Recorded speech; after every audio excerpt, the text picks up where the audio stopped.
तुम्हारा mobile phone सिर्फ India का नहीं पूरी दुनिया का प्रोडक्ट है, पर कैसे?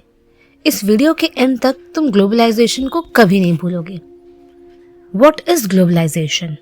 सोचो, तुम्हारे हाथ में जो मोबाइल फोन है उसका डिजाइन अमेरिका से बना, पार्ट्स कोरिया और चाइना में बने और असेंबल इंडिया में हुआ।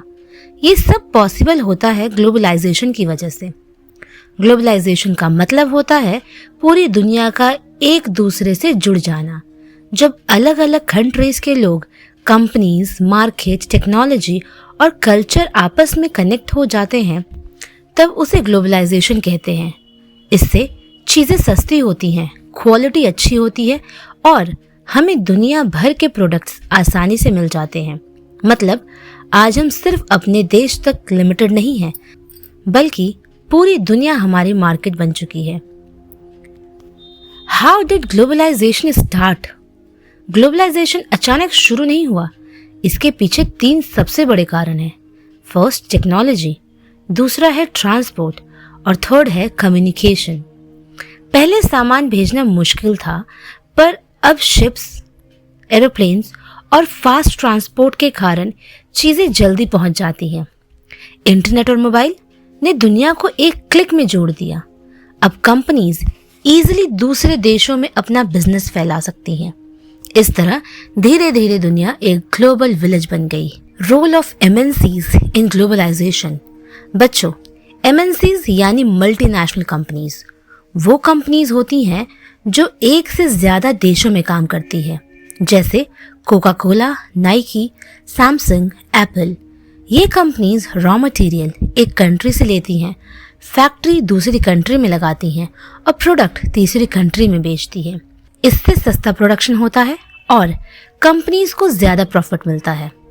एमएनसीज ग्लोबलाइजेशन को फास्ट बनाती है क्योंकि ये world wide production network create करती है। Foreign trade and globalisation. Foreign trade का मतलब होता है कंट्रीज के बीच सामान का लेन then.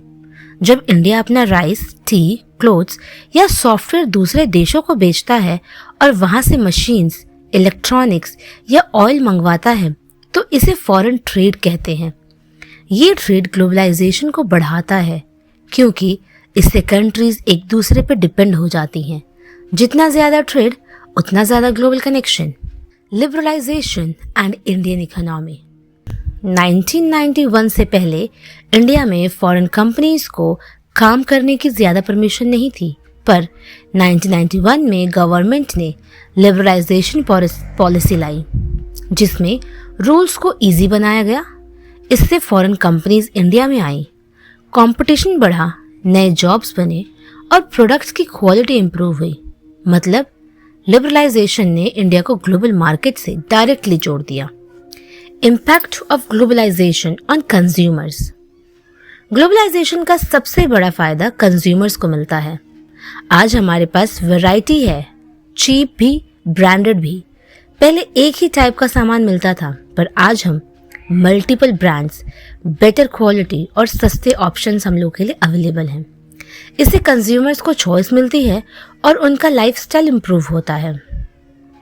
Next topic, impact on workers and small producers.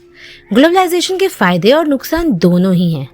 जैसे बड़ी फैक्ट्रीज में जॉब बढ़ती है, पर छोटे प्रोड्यूसर्स को कंपटीशन फेस करना पड़ता है। कई बार उनका बिजनेस बंद हो जाता है। वर्कर्स को कभी ज्यादा काम और कम सैलरी मिलती है।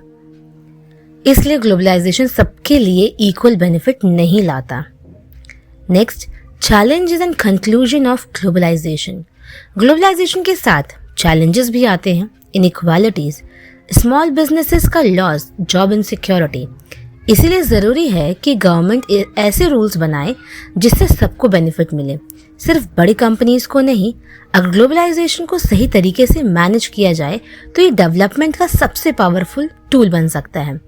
अगर ये एक्सप्लेनेशन आपको समझ आया हो तो वीडियो को लाइक करो, चैनल को सब्सक्राइब करो और कमेंट्स में लिखो ग्लोबलाइजेशन समझ आ गया।